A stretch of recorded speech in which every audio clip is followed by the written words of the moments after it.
मेरी बच्ची जी डॉक्टरों के हाथों जी इसका कत्ल हुआ है। उन्होंने कैनोला पास किया, वो कैनोला मेरे लिए मेरी बच्ची की मर्ग का सबब बन गया।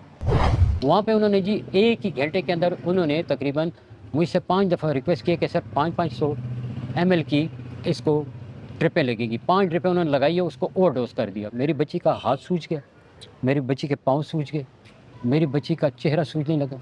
मैं वहाँ पे स्वेलिंग होने शुरू हो गई। फिर वो कहती थी कि बाबा मेरा जिस्म जल रहा है। 3 दिन उसने अपने आगे पंखा लगाया हुआ। लेकिन डॉक्टरों की गफ़लत देखें, वो इन्फेक्शन का इलाज नहीं कर रहे कि भई ये स्वेलिंग क्यों है? मैं कहता हूँ सर इसको सही करें। और जनाब उन्होंने अचानक क्या किया कि कोई इंजेक्शन लगाया, क्या किया? मेरी बच्ची देखते ही देखते उसका साँस उखड़ने लगा। जब साँस उखड़ने लगा फिर मुझे कहते हैं मेडिसिन लेकर आओ। मैं तकरीबन कम से कम ना हो तो 20-25 मरतबा बाहर गया हूँ कि सर ये कहते हैं लेकर आओ बाहर से। मेडिसिन के बाद कहते हैं कंडीशन सीरियस हो गई। जब मैं अंदर गया हूँ तो जी मैंने कहा इसको आईसीयू में शिफ्ट करें, कहते हैं सब आईसीयू बंद हैं।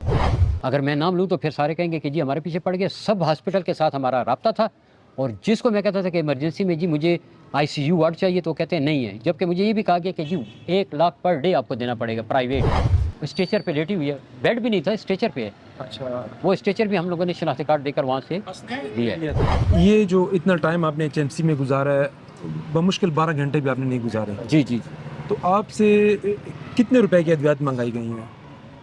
मेरे ख़्याल से 25-30 हज़ार रुपए की मेडिसिन मैं लेकर आया। तो अस्पताल इंतज़ामिया का यही मौक़िफ़ होता है कि अस्पताल में इलाज फ्री है, मुफ़्त है, जो एडमिट होता है, दाखिल होता है, उसको नहीं, नहीं, सेहत नहीं, कार्ड नहीं, पे होता नहीं, है नहीं, नहीं, कुछ भी नहीं। और इसके अलावा जो होते हैं उनको मुझे कुछ भी नहीं कहा गया जी। इवन कि मैं जब डॉक्टर साहब के पास उसके प्राइवेट क्लिनिक गया हूँ, वहाँ पे भी मैंने पेमेंट की है। उन्होंने मुझे कहा जी 2,500 रुपए पहले जमा कराएँ। मैंने कहा ये लें जी। एम्बुलेंस वाले आए कहते हैं जी हमें पहले दें। मैंने कहा ठीक है जी। कि डीसी साहब ये कहते हैं कि रोज़ाना की बुनियादों पे स्प्रे किया जा रहा है, उन वो उसके नहीं हेड जी, हैं, नहीं उनको जी, मेरी सारी गली को पता है। अभी भी मैंने तकरीबन 4 दिन पहले खुद स्प्रे कराया। आप मेरी वीडियोज़ चेक कर सकते हैं, मैं पूरी गली में करवाया। और इवन कि मैंने फिर मैसेज भी किया कि भई अपने-अपने घरों के अंदर भी कर लें, मेरी बेटी और मेरा बेटा बीमार है। मीना खान साहब, आसिफ खान साहब मेरे मैसेजेस पढ़ लें। मैं उनको हर बार कहता हूँ कि जी मीना खान साहब, आसिफ खान साहब आएँ, इस इलाके का सर्वे करें। जब से वोट दिए हुए, उसके बाद कोई भी हमारा नहीं है। एनसी 36 के तमाम वर्कर्स को आते हैं, लेकिन वो अपने घपलों में वो कहता है कि मैं ये काम वो नहीं करा रहा। दूसरा कहता है जी ये फलाँ नहीं मान रहा। अपनी सियासत को चमकाने के लिए यहाँ पे मैदान में इकट्ठे हो जाते हैं। यहाँ पे जी बड़े-बड़े जलसे करते हैं, यहाँ पे तकरीरें करते हैं। हमारी आवाम की कोई किसी को परवाह नहीं है। मेरी बच्ची देख लें, अभी 8:30 बजे उसका जनाज़ा है। अस्सलाम वालेकुम नाज़रीन, मैं हूं शहज़ाद दुरानी और आप देख रहे हैं डेली मैदान। मैं इस वक्त अंदरून शहर मोहल्ला मुकर्रब खान में मौजूद हूं, जहां मुतलका इदारों की नाअहली के बायस एक हाफिज़ कुरान फर्स्ट ईयर की तालिबा ज़िंदगी से हाथ धो बैठी है। मेरे साथ उनके वालिद मौजूद हैं, उनसे पूछते हैं कि ये अलमिया किस तरह रूनुमा हुआ, बच्ची को क्या बीमारी थी और इन्होंने उसका इलाज कहाँ-कहाँ पे कराया है।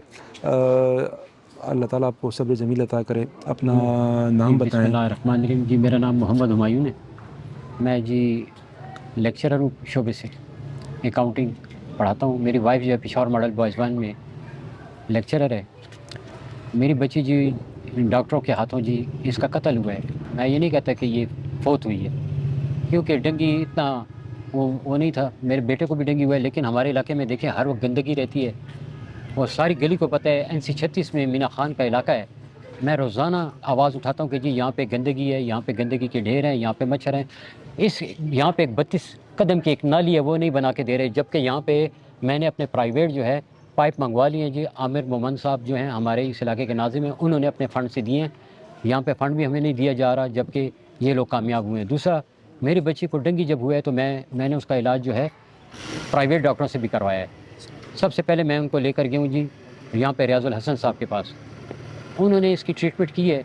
उन्होंने कैनोला पास किया, वो कैनोला मेरे लिए मेरी बच्ची की मर्ग का सबब बन गया।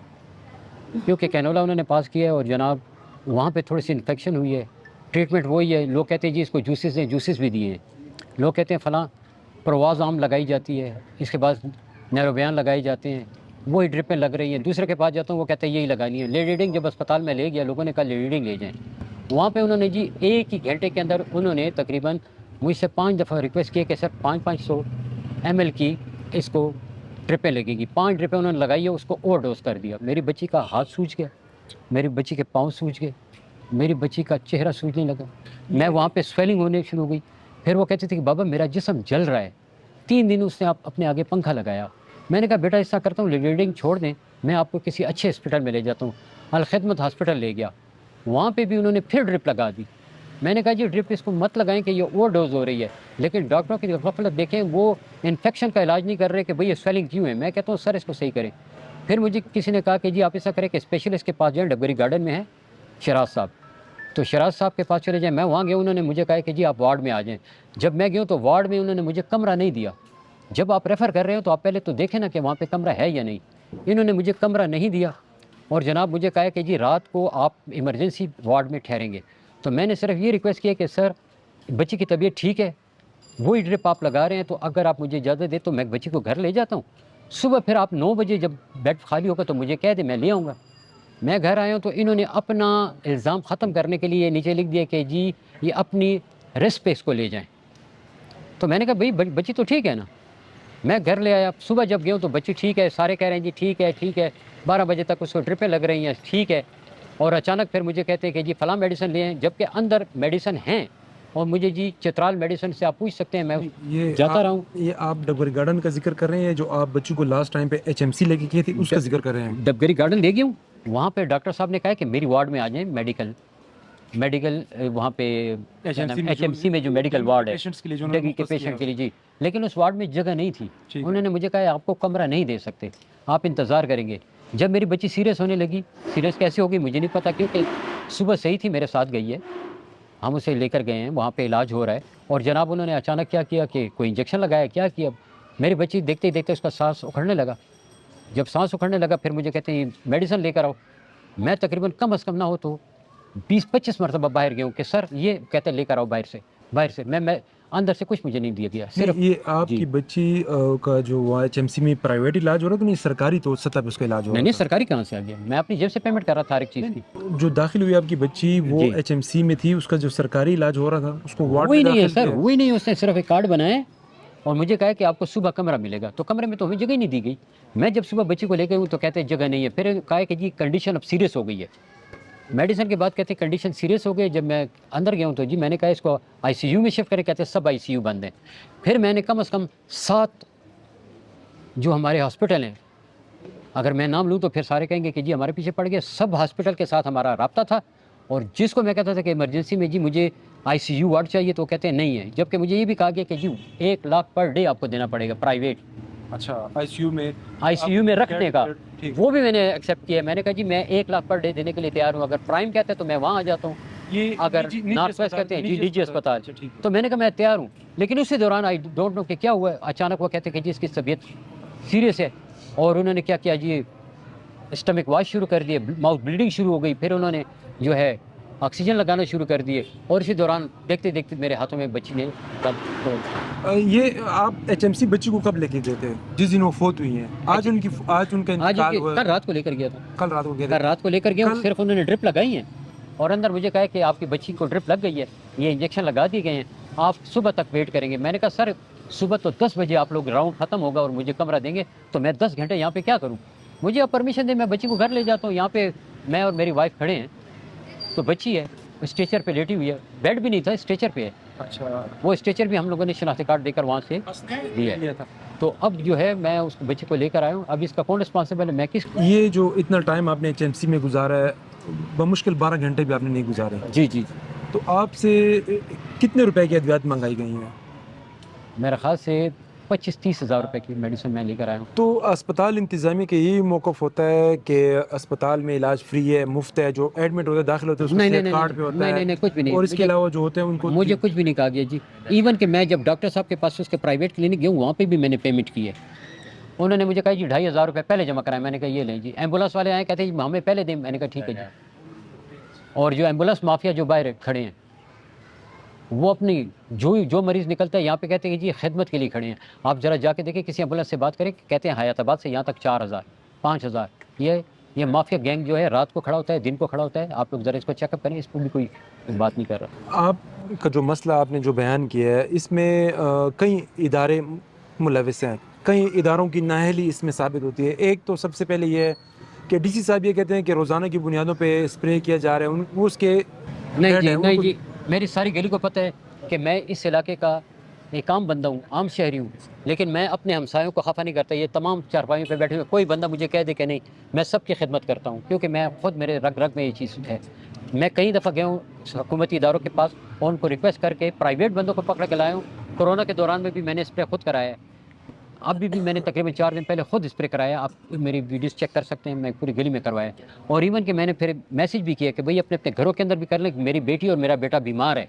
इसके अलावा आपके इलाके में डेंगू की कोई मुतासरा अफराद हैं? जी, हर घर में एक बंदा है। यहाँ पे देख लें, प्राइवेट क्लिनिक खुले हुए हैं, आप यहाँ पे जाके चेक करें। यहाँ पे हमारे यूसुफ साहब हैं, काबिल इज़्ज़त हैं, मेडिसिन फार्मेसी वाले हैं, हर घर में आते हैं। मैं कहता हूँ क्यों, कहते हैं आप ये पूरी गली भरी हुई है, लेकिन इसको साफ़ कौन करेगा? जी हम करेंगे, ये तो हुकूमत का काम है ना।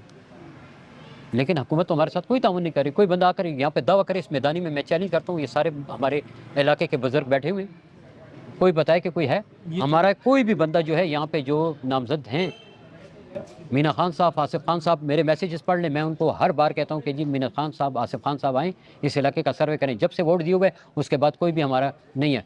NC-36 के तमाम वर्कर्स आते हैं, लेकिन वो अपने घपलों में, वो कहता है कि मैं ये काम वो नहीं करा रहा, दूसरा कहता है जी ये फलां नहीं मान रहा। अपनी सियासत को चमकाने के लिए यहाँ पे मैदान में इकट्ठे हो जाते हैं, यहाँ पे जी बड़े बड़े जलसे करते हैं, यहाँ पे तकरीरें करते हैं।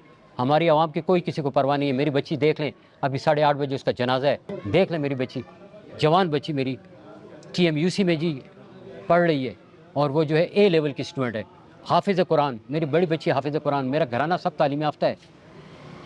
इसके अलावा आपके कितने बच्चे हैं? मेरे 2 बच्चे हैं जी, 2 बच्चे हैं। बेटे, दो एक बेटी बड़ी है, एक बेटी। आपका जो दूसरा बेटा मुतासर है वो इस बहन के बाद है कि नहीं, छोटा सबसे छोटा मुतासर हुआ है? वो इसके बाद है जी। अच्छा, वो भी एडवर्ड कॉलेज में पढ़ते हैं, ठीक है। एडवर्ड कॉलेज के स्टूडेंट है। आप वहाँ से चेक कर सकते हैं। मैंने वहाँ एप्लीकेशन दी है 5 दिन की, अभी 5 दिन की मज़ीद एप्लीकेशन 2 हफ्ते उससे भी हो गए हैं। बच्चियाँ जो हैं वो वालिद की लाडली होती हैं और अटैचमेंट उनकी वालिदा के साथ ज़्यादा होती है, तो उनकी वालिदा की इस पर क्या कैफियत है ज़हनी? वो जी गश में है, वो तो कुछ भी नहीं कह सकती। वो उसको तो यकीन ही नहीं आ रहा कि मेरी बेटी मर गई। मैं जब अंदर जाता हूँ, मैं उससे कहता हूँ, तो वो कहती है नहीं ज़िंदा है, आप मत कहें। जबकि अंदर जाके देख लें आप, बच्ची जो है, जवान बच्ची जो है मेरी, फौत हो गई। जी नाज़रीन, आपने एक गमज़दा बाप की बातें सुनी। ये बच्ची जो आज अपनी ज़िंदगी से हाथ धो बैठी है, लुक़्मे अजल बनी है, इसमें एक नहीं कई इदारों की गफलत शामिल है। अगर देखा जाए तो WSSP जिसके काम है यहाँ पे मच्छर मार स्प्रे करना, उसने अपने फ़राइज़ सही ऐसे तरीके से सर अंजाम नहीं दिए। DHO जिन्हें करोड़ों रुपए फ़ंड सिर्फ डेंगू की जो मुहिम चलती है उसके लिए मिलता है, और हेल्थ केयर कमीशन जिसका काम जो अताई डॉक्टर्स हैं, ये जो निजी और सरकारी अस्पताल हैं उन पर चेक एंड बैलेंस रखना है, सहूलियात जो फ़राहम की जा रही हैं उनका मेयार जांचना है, वो भी अपने फ़राइज़ ऐसे तरीके से सर अंजाम नहीं दे सका, जिसकी वजह से इनकी जवां साल हाफिज़ कुरान फ़र्स्ट ईयर की तालिबा दुनिया में नहीं रही। कैमरामैन असद अली के हमरा शहजाद दुरानी, डेली मैदान, पेशावर।